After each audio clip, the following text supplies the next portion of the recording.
David, Connor, thank you Hello. guys for making the time to chat today. Really appreciate it. Absolutely. Yeah, thanks for having us. Yeah. Um, would love to start with a bit of background on you guys. Maybe tell us a little bit about how you got started into paid marketing and how you find yourself in the place you are today. Sure. Should I go first? Sure. All right. Dave Herman. I am a co-owner of a company called Social Outlier. We specialize in mainly the DTC world of paid media. So everything from running ads on paid social to working with influencers and all that kind of fun stuff. And been doing it now for a number of years. I started actually back in 2005 in the music industry working on MySpace, answering people's messages in bands for a record label, and just kind of slowly but surely kind of got into this world and realized that there was a fun niche to play in. And it's kind of how I've been since. And it's been a ride, and every day is a new challenge. So yeah. Cool. Awesome, cool. I'm Connor MacDonald. Worked at a couple different agencies, and now I'm working at The Ridge, which is a D2C brand. We sell everyday essentials. The most popular one is the Ridge wallet, but we've moved into a lot of products since. I got into paid media. I got into marketing originally, doing content marketing. I got a film studies degree from UC Santa Cruz, and ended up writing for a lot of different brands. My first job was writing blog posts for gastroenterologists, so that was interesting. And then worked my way into the commerce space, and then paid media ended up being where I ended up because it's the best way to sort of pull levers and see results. So I think that's like really interesting, and it's been awesome to be able to apply that across different brands and industries.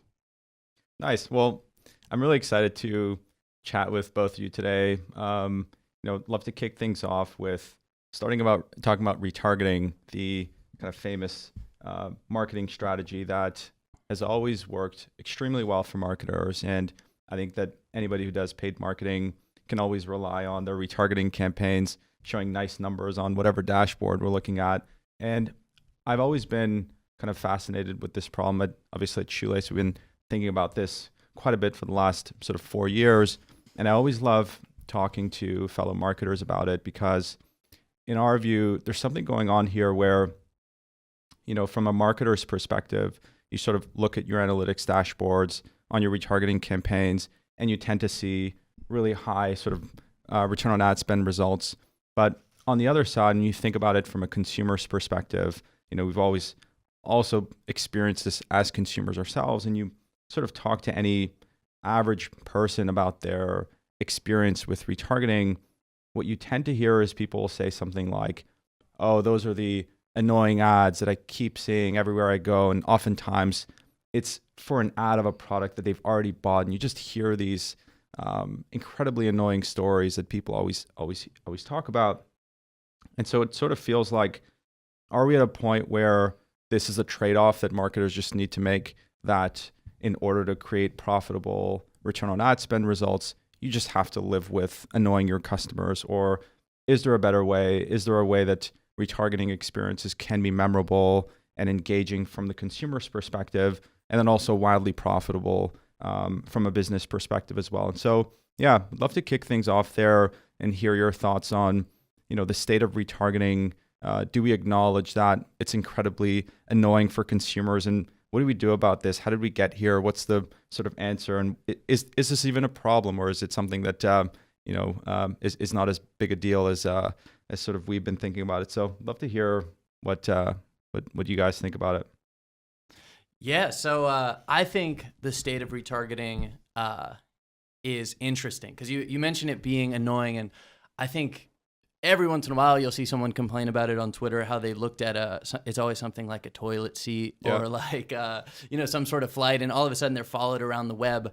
So not only is it like, yeah, people are tired of seeing the same product or the same type of product and the same message over and over, but I think we're also at this time where people are hyper aware of if they're being tracked, why they're being tracked, and all sorts of things like that. So as soon as that impression becomes noticeable for being annoying and for not providing value, like the returns of it quickly diminish. So yeah, I think we're at this point where brands have to be really strategic about what message they're showing customers, when they're showing them, and just ensuring that they're not wasting impressions. And then the worst case scenario is that you're turning away customers because you have annoying ads or something like that. Totally. Yeah, we have one of our clients that always goes to us when we are like, hey, we're going to update all the ad copy on the dynamic product ads, and they're just like, which ones are those again? And I'm like, the ugly ones. And they're like, oh, okay, yeah, the ugly ones. It's this product ugly kind of catalog, and there's not much you can kind of do with it. And, right. It's like they're just annoying, but obviously when you look at your numbers, those are your tops. Those are your top return on ad spend. Right. I think a lot about the retargeting for a lot of our clients because, if you're selling like a $30 product, right? It's like, do you really need a customer, 5-6 days worth of ads for, right. $30 product? No, you really don't. But something where your average order value is above $100, where you really need to kind of tell the story of what this brand is, the benefits of it, the testimonials and all that stuff, that's where it starts to get more interesting.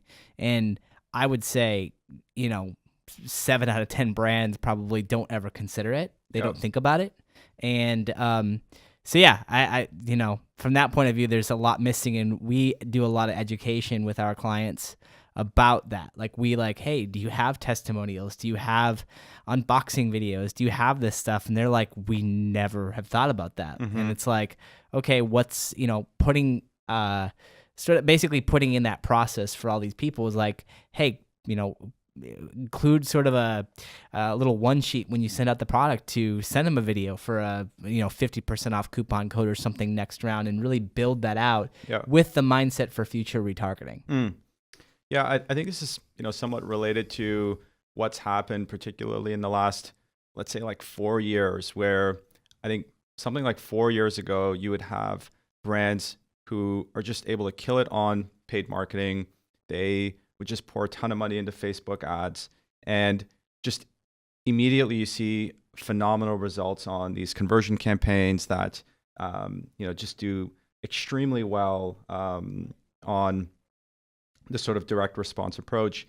But it appears that as time goes by, you have more competition, more advertisers that are spending money on the platform. The cost of sort of buying media on Facebook starts to increase, that it feels more and more difficult for, let's say, a company that has a $30 product to be able to use paid marketing to even turn a profit on a product that is at that sort of AOV, where it starts to feel like the era of the sort of paid marketing gold rush for e-commerce, where you can just pick a few products and pour money on Facebook ads and have that be a successful business, seems to be turning a corner where brand building is starting to matter, thinking about repeat purchase and building a community from your customers, so that it's not just about making sales directly off of the ads, but how do you acquire customers that are going to be lifelong customers that are going to buy repeatedly from your brand? Do you see that sort of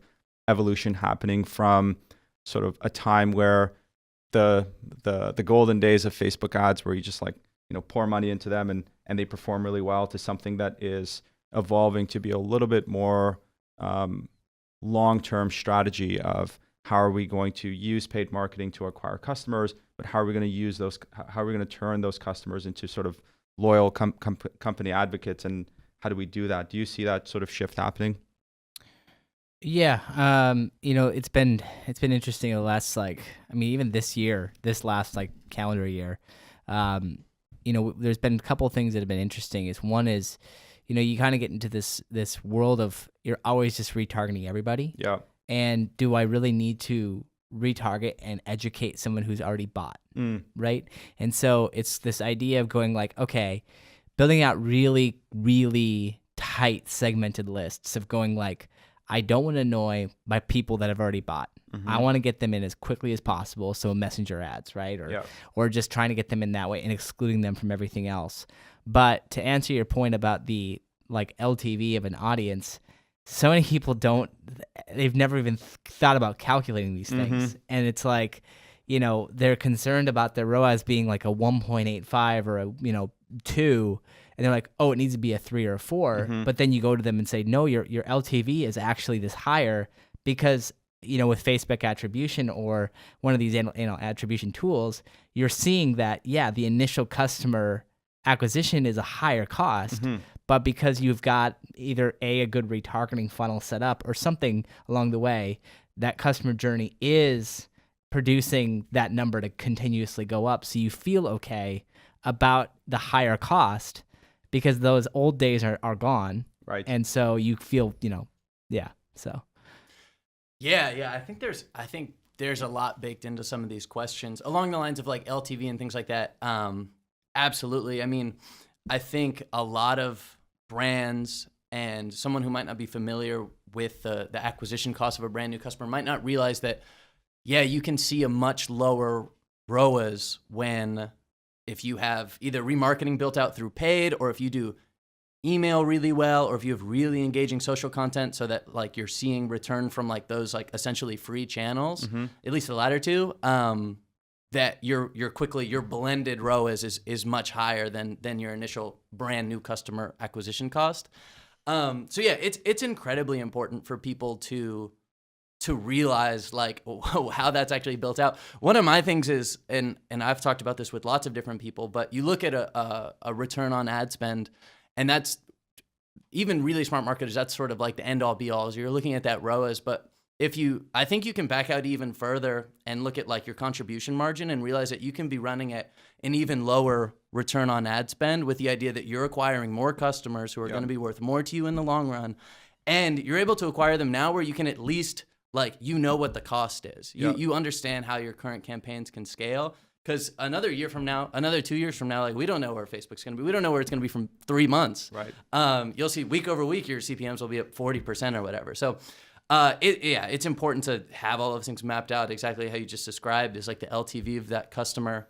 But I know we started that whole discussion from retargeting. And that's like, I guess that's kind of where it starts, is you pay to acquire that first click, and then you have to make sure that you're nurturing that customer in like the best way possible. And I'll also say that I think one of the reasons it becomes so annoying is because the results are like, if you have a good product and all that, like the initial results are always pretty good. Yep. Bad retargeting ads, you'll see 3, 4, 5, 10x. And it's hard to say or realize like, hey, if we do this better, we can get 15x. We can show half as many ads and see essentially the same return and things like that. So, I think there's a lot baked in there. Yeah, I like that point a lot. I think that, part of the reason why we find ourselves in this state where we, a lot of marketers are spending money to annoy their customers, and how do we sort of get here? I feel like there's a lot of tunnel vision going on where we look at the Facebook Ads Manager and we look at the numbers on that dashboard, and that sort of, to your point, becomes the be-all, end-all of measuring success versus, thinking about the business more broadly, thinking about how are we going to succeed as a business in the era of Amazon? How are we going to, create success with our direct-to-consumer brand that is at a higher level than just like, spending money on paid media channels and acquiring sales there. And so the question of how do we think about building a brand? How do we think about building the business over the long term? To me, starts to help frame the question of why should we do something about our retargeting if it's annoying, or why should we do any of those micro decisions? I think should play a role in how we're thinking about the business more broadly. And so to that point, I think what are your guys' thoughts on brand building in the era of e-commerce? Like, why is that important? Why is it important? I'd love to get your quick thoughts there, because I think that some of these discussions, if there is an alignment, if there is no alignment at the highest level on what are we even doing strategically on the business, when we get to the weeds of like, what is our retargeting strategy like? I think sometimes it makes sense to go a few levels up, have a discussion at a high level of what are we doing strategically as a business, and then how are all of the decisions that we make on the retargeting, on email, on any other channel, how does that fit into our sort of broader goal as a business? And I'd love to kind of touch on that point of, the concept of brand building and if and why that's important for D2C brands these days. Yeah, I'm under the so there's. I think we've been seeing a lot of this, like, hey, let's just throw up a bunch of ads, conversion campaigns, right? And let's just go for purchases off the top of funnel. Yep. Right. And it's like, no, that works for some brands that have millions of dollars where they can spend on acquisition costs, where they're not really looking at ROAS. They're just going like, let's just get customers in the door. That's been the general, I guess, thing that I've been noticing a lot more recently is we get a lot of these companies that come to us that want to be the next Allbirds and Movement Watches and Casper and these companies. And you're like, yeah, the difference is that, they had a lot of seed funding. They had money to basically put into this. And, in Movement's case, they were able to do this at the time when Facebook really was the cheap place to play. And they were the first on the scene of doing sort of this cheap watch and converting it at that price point. It's definitely changed today, just because there is so many brands. There's so many people doing this. I go to a lot of our clients especially for new products, and I'm just like, okay, we got to run video views. We got to run engagement campaigns. We need PR, and this is what we need. And, a lot of times we will tell some of these newer brands, hey, give us 3 months of an awareness budget where we are not tied to a conversion. And say, all we want to do is get leads, do awareness like video views, post engagement, and then get people to the site. And in that's when we want you to work on your email campaigns, welcome flows. Figure out in that time frame what kind of messaging is converting. Because once they can figure out what kind of messaging is converting from a welcome series emails, then we take that messaging into our ads.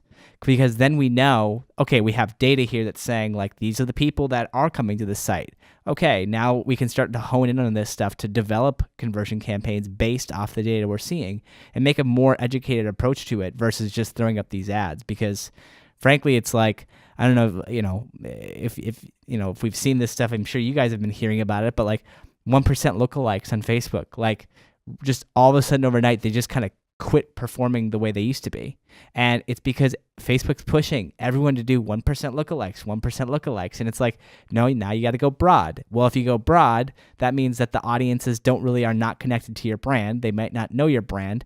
That's when the awareness comes into play. So, yeah. Yeah, I think that's great. One point I think is worth clarifying is when we're retargeting for the purpose of acquiring someone for the first time and then retargeting like after a purchase. So I've always thought of it as retargeting and remarketing. I know that those are sort of like arbitrarily said, and some people that's like the naming functions they use. But because exactly like you said, I think the quickest way that you build out retargeting for acquisition is exactly what you said. Running these like more awareness campaigns, optimizing for video views, like even just high level clicks, and then you're quickly getting some level of engagement up top, and then you can start doing like converting for optimizing for conversions after that and things like that. So it's like, at what point do you decide, oh, this person is in our retargeting funnel, they've been engaged to a certain extent where we can start showing them new messaging, and if they engage with that, then we can filter them through a new thing. And that's what you have to do nowadays when the CPM is as high as it is, when your 1% is not just converting top of funnel anymore.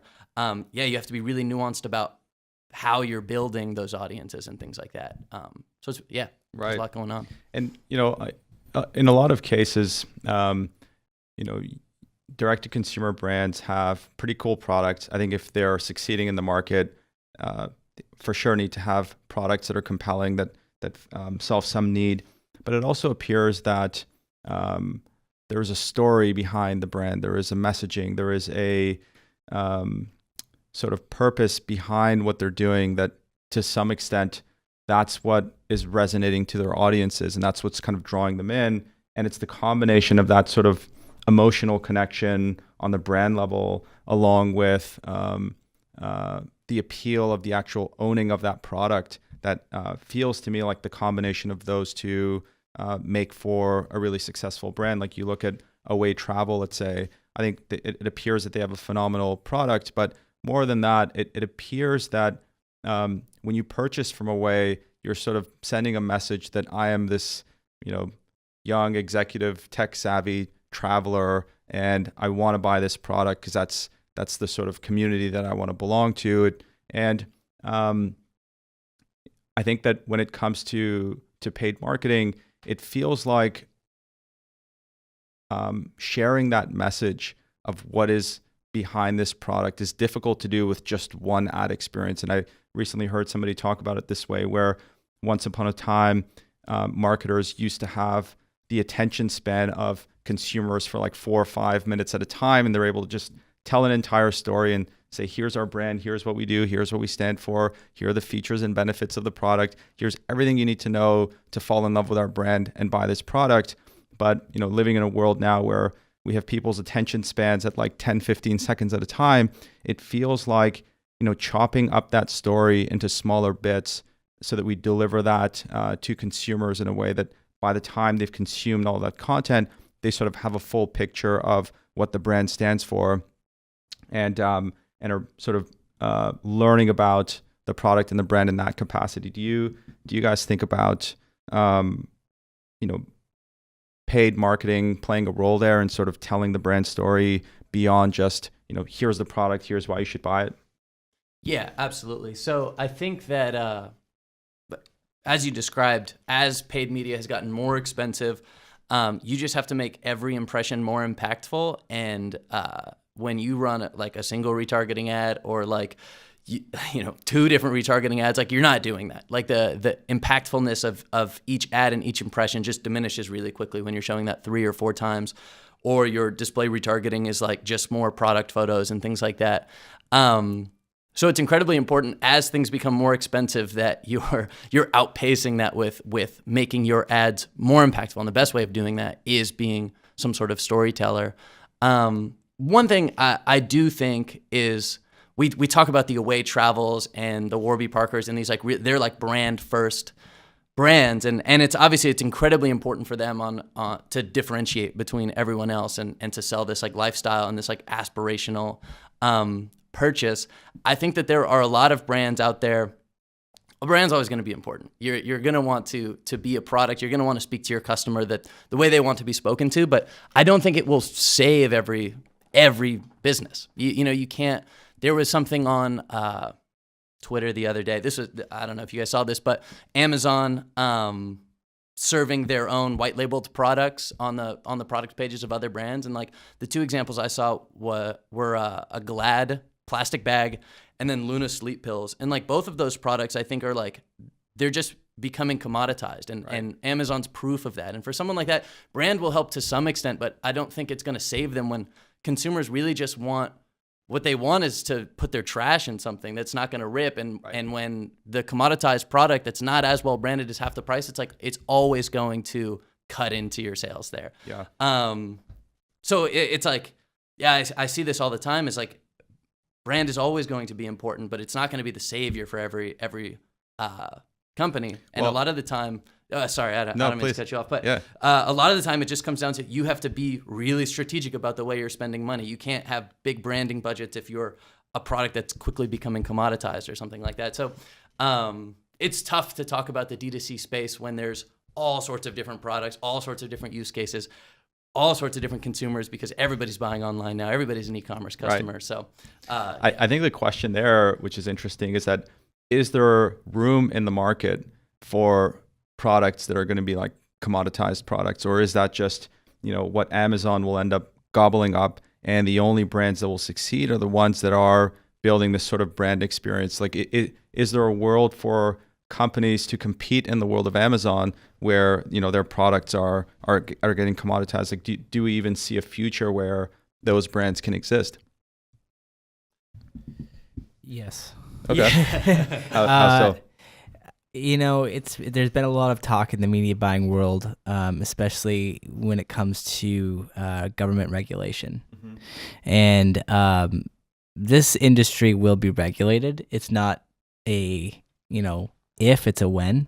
And that is an Amazon thing, right? Because, we saw this, if you look back at history, if you remember back into the, late 90s with a company called Netscape and Microsoft, there was this whole thing about, right, Netscape being on Microsoft Windows products, and anyone can go to go on the Business Wars podcast. They have a whole thing on it. But anyway, it's just that whole thing again. The government will step in at some point with what Amazon's doing, because what Amazon's doing is they're getting brands onto their platform. They're getting the data, and then they're basically using that to reverse it to create their own products, and then they're kicking those people off. And it's going to be a point where, Amazon's going to be this thing that a lot of these brands do not want to play on. Pop Sockets is a prime example. They were on the platform, and then Amazon tried to create their own, but Pop Sockets trademarked it, or and it had a patent on it, and patent pending. But so yeah, I still think that brands are going to exist. More brands will come out. And it's going to be the survival of the fittest. It's going to be who has the most creativity, who actually is solving a problem. The days of this short-lived drop shipping sort of model that kind of existed here on Facebook and Twitter and all these through these influencer programs, that's going to go away. It's going to come back in some other way at some point. But those days are starting to dwindle now. And now we're going to get into, the next round of stuff. But new brands will come, old brands will leave, and then it'll just be this continuation thing of who's good at what they do and how good are they. And then, oh, look, now there's another app that comes along, so it's just repeating itself. Yeah, no, I think that makes sense. And it appears, though, at least in the short near term, it feels like it's getting incredibly difficult for products that have low average order values, like maybe in the $30-$40 range that you described. It appears like it is getting very difficult to see success with those products on paid marketing, whereas products that have larger average order values, like north of $100, stuff like that, feels like that's the sort of range where success with paid marketing is at least relatively easier. Do you find that happening? Yeah, absolutely. I mean, it just comes down to like math at that point. It's like if your CPM is $8 or $9 or $10, it's like to make the economics of acquisition work on a lower priced item is really difficult. You'd have to have an incredibly high click-through rate and a high conversion rate, and it's difficult to make that work on a paid perspective. There's, I guess I'm talking about Facebook here. I mean, I think there's a scenario where products and the brands behind them find like little niches where you can run PPC campaigns and things like that and really get in front of like a high intent audience. But when you're talking about just like blown out acquisition on Facebook, it's really hard to do with $30, $40, like especially any lower than that, it gets even more difficult unless you're a product where people are buying multiple of them, or that's when like LTV comes into play. Yeah, I was going to talk about that for a second, because we get a lot of these clients that, they do have lower AOVs, and one case scenario was we had a product that was $14.99, and we just said to them, why don't we create a 4-pack?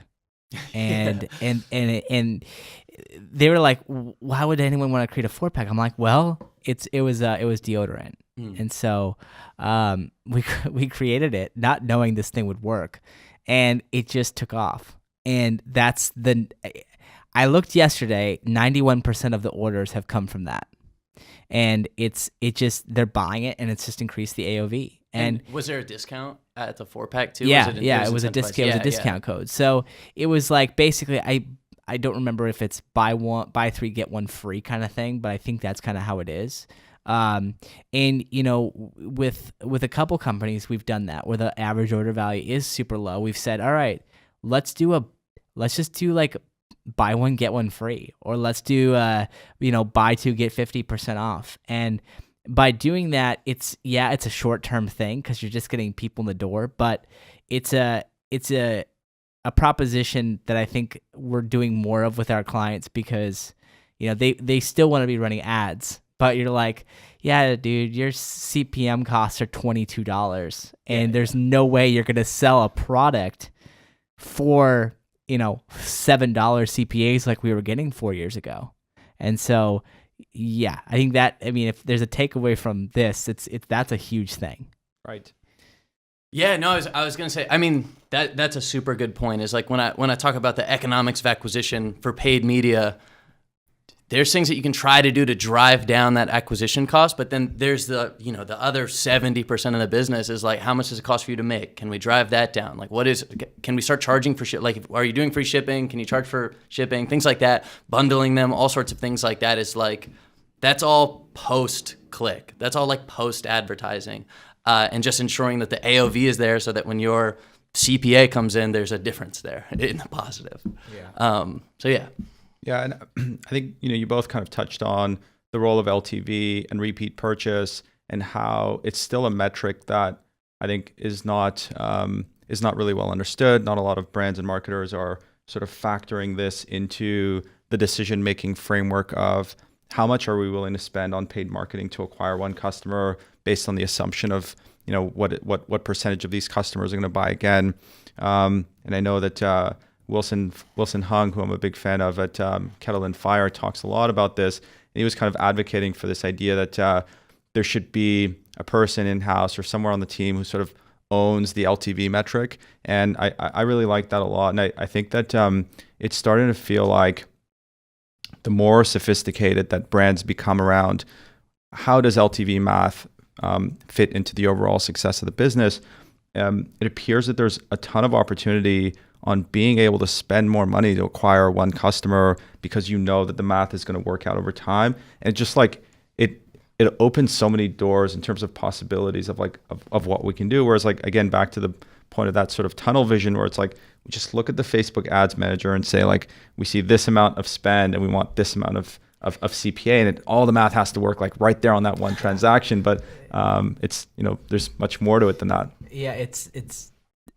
right before I came into talk, I had this conversation of a client going like, "Hey, this week you spent $5,000 and only did 4,200 in sales. What happened?" And it's like, not according to us. And it's like they're not factoring in all the other stuff that comes with that. It's like you can't just put $1 in and get $1 back the same week because you're looking at all these different things of. We're literally doing brand awareness with conversion in the same campaigns because that's what a lot of clients have come to expect. And it's like, I opened somebody's eyes the other day when I told them their LTV has increased by 37% this year so far, simply because we were able to take a product and add in a kind of this free little widget with it. And because they are getting something free at a certain price on their cart, they're buying something else. And this like, wait, what? We're getting basically free money? I'm like, yeah. Also, you're looking at your CPA costs, but you're not factoring in that your ROAS is a 4X. So you're looking at, I'm getting a $26 CPA, but I have a 4X. So you're like, you need to divide that number. That's your true cost. Yeah. And the education factor is not there. And, that's something that we're learning more and more with our clients is educating them on that aspect of it because Facebook they're not going to educate you on that. There's no real good solid metric in Shopify that tells you that stuff. And there is, there's tools and stuff that will give it to you. But for the most part, you need someone in-house that's on your team. And we actually hired someone to part-time to literally do that for us. Is all he does is he goes into these ad accounts, he goes into Google Analytics, he goes into all the paid, and he figures out what is these total costs. And then he's like crunching the numbers and he's sending to the clients. And it's like, this is a no-brainer. Like, why is this not talked about more? So I have a question actually. The widget that you talked about, can you describe that one more time, the way it works? Yeah, so essentially what you do is, you have a product that you have to meet a minimum threshold, right? So it's like your product is, you're selling at your average order value, say, would be like $28, right? And you come up with a widget. For us, maybe it's a koozie, for a beer can or something, right? And it doesn't cost you, it costs you like 50 cents to do these things. And then you go, minimum order value to receive the free koozie is, that $39.99. And people will hit it. And they're just because they want it, it's like you have to know your customer, for this particular brand, the customer is, they're beer drinkers because you look at the insights and you can see it. So it's like, oh, okay. And we're just going to put the same design from the product that they're buying on a beer koozie.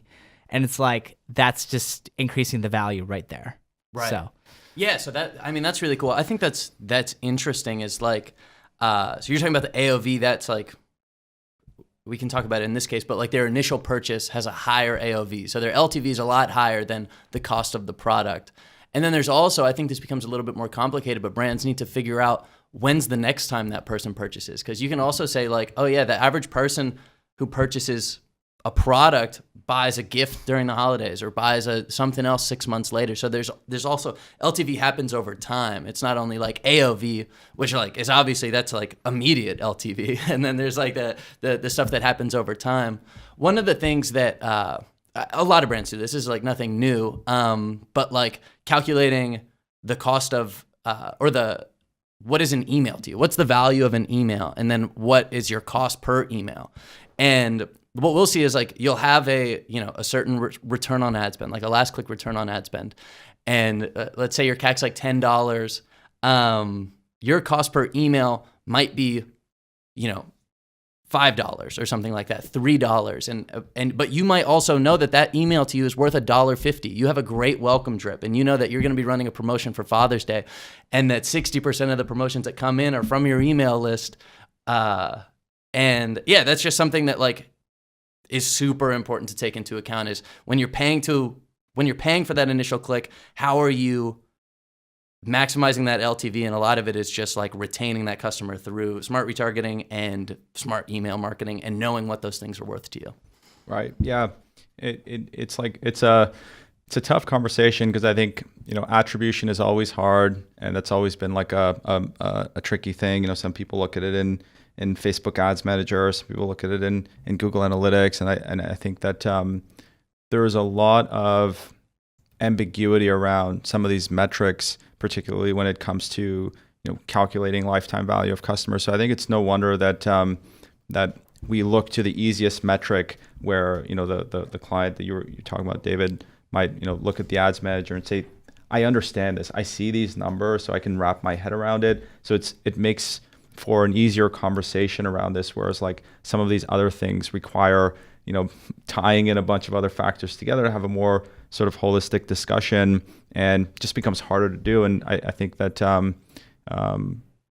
one thing that I find is interesting is that since it's becoming harder and harder to succeed in e-commerce unless you get those metrics right, unless you know that you have the type of business that can drive repeat purchase, that you're building a sort of loyal following that is going to buy from your brand again and again, it's almost feels to me like it's becoming a necessity problem, where the ones who figure it out and are able to build their business strategy around a strong understanding of what their repeat purchase rates are like, they're the ones that feels like that's where the competitive advantage is these days. Like if you understand that part of your business really well, you can make smart strategic decisions around how are we going to do growth, how are we going to build out our growth engine based on this sort of more comprehensive understanding that those things always feel like a competitive advantage, right? Where something is difficult to do and not many people do it, and the ones who figure it out are able to kind of have an edge over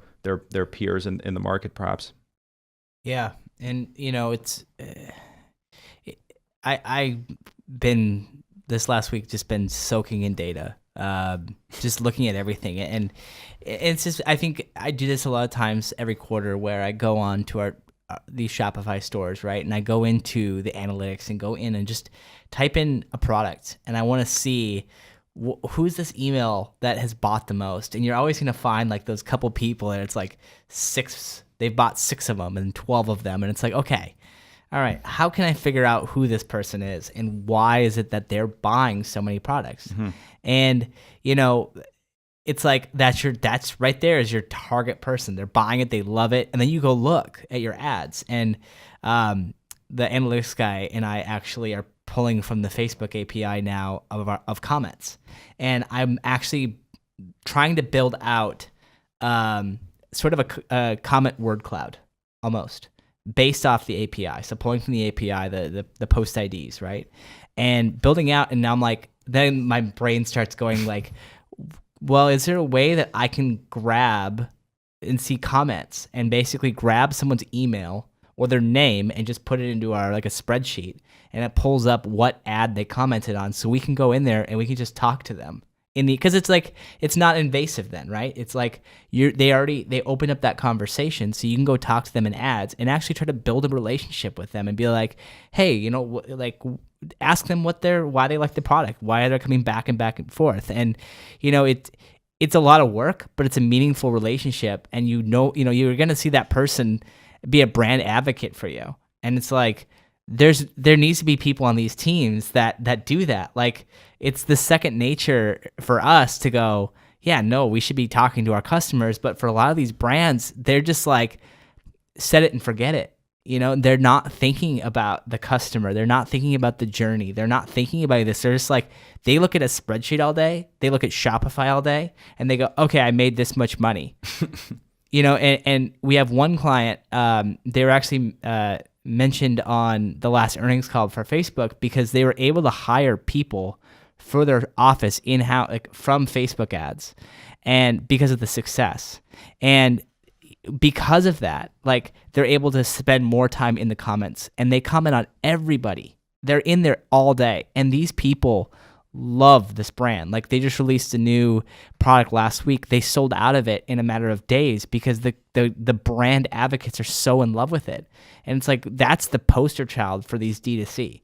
And that's what you can take to that next level. And you can always guarantee, if you look at, like, compare apples to apples of D2C brands, you will tell pretty quickly what brands are in it for the money, the quick money, and what brands are in it to build a brand so they have a, brick and mortar storefront and build it out, Yeah, that's a super cool story. I think, like, as paid media marketers, it's really easy to get caught up in, like, Facebook dashboards and, like, the Shopify analytics, but yeah, you can learn so much more from, like, just looking at what people are saying on your ad. And you'll find, if you see a common question, you're like, yeah, maybe we should be answering that on the landing page or in the ad or whatever. It's like, and you're never going to see that in the data. Like, it comes down to, like, you digging through the comments and responding and things like that. So yeah, no, there's a lot of interesting takeaways to get from there. Yeah, I think the point around brands thinking about building relationships with their customers as a sort of table stakes of success in direct to consumer, I think it's interesting because you talk about, like, the concept of direct to consumer is that you've avoided any middle layer, and as a brand, you're going direct to your consumers. But it feels like a lot of times it's easy to forget about that relationship building, that if you've gone direct to your consumer, then what are we doing around building relationships with those consumers? And the point around when we started this conversation around annoying retargeting, I always get frustrated when that conversation and goes to like a math perspective of, like, oh, is it better to do non-annoying retargeting? Will it bring more revenue? And it's like, first of all, I think the answer is yes, and we can talk about that. But, like, I'm not sure it's the right question. Like, it's almost like, it's not. If you want to build a brand that resonates with customers, how could we even think about putting up with an annoying experience? Like, how could that even be part of the conversation? And so, yeah, I think to both of your points, I think it's very easy to forget that there are real people on the other side of these ads. And when we serve experiences to them, one part of that is what, the dashboards tell us in terms of the success metrics. But the complete other sides is the experience that those people are having. What are they writing on the comments? And there's just this huge opportunity to use those experiences to tell the brand story, to create memorable experiences with customers. And it's interesting to see some brands do it well, and we're always fascinated to look at how to create those journeys in a way that are memorable for customers. Yeah. I look at 2019 as a whole of really a defining year for the space. We started to kind of see it last year, but this year you're going to see a couple of these D2C brands get acquired by a big dog. I'm looking at, like, the Allbirds of the world. Like, I saw Obama was wearing Allbirds at the Duke game the other, and I was like, dang, they've hit next level. They've hit next level. But it's like you're going to see these brands because of the way that Facebook has gone, and also just the whole Instagram influencer sort of, like, death spiral, right? Of, like, these people who've built their brands based off of sort of fake numbers. They're not real. And, they become successful because they're able to use these affiliates to build their brands, but their brands are not good because they are this drop shipping, this model, and there's no customer service. They're just there to make money.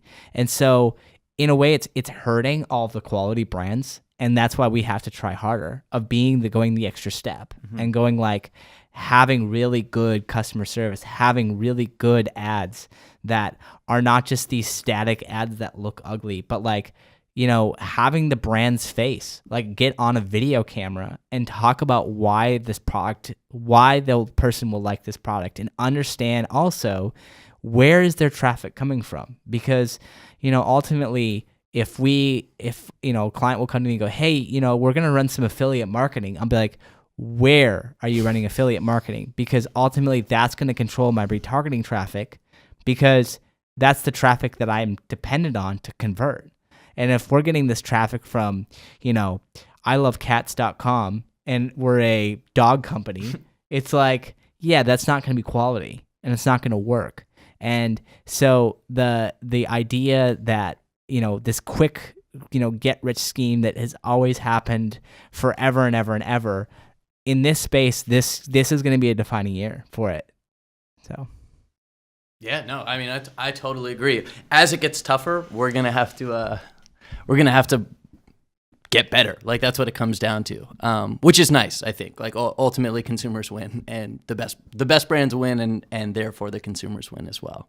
Yeah, I agree with both that. I think that, this idea that it was like easy mode on paid marketing for the last few years, and it's getting harder.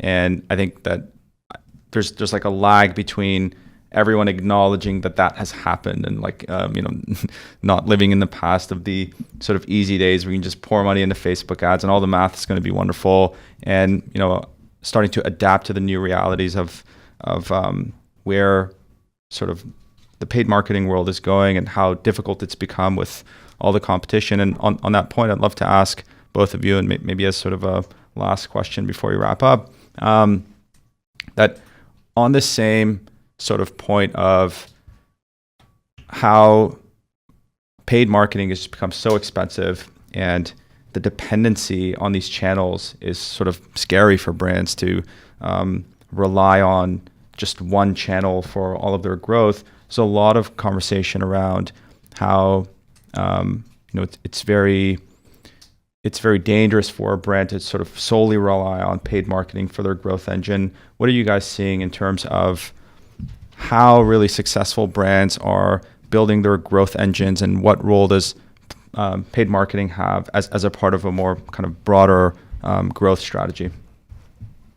Yeah, so I think there's a lot going in there too. Because really, I think what we're seeing in the past year is specifically digital ad space getting more expensive, and that's why you see everybody rushing to brick and mortar stores. They realize it's still direct to consumer technically, but you're not.